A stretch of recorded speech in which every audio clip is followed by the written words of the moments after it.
Welcome, in front of me I have Samsung Galaxy M01 Core, and today I will show you how you can find and manage sound settings. Open Settings, click on the Sounds and Vibration. When you are here at the first, you can change sound mode. When you are in the sound mode, you can activate or deactivate vibrate. When you get call, we can change ringtone for SIM 1 or SIM 2.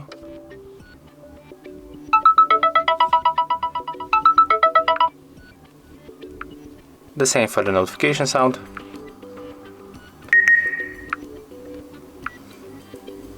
We can control volume right here with the switchers.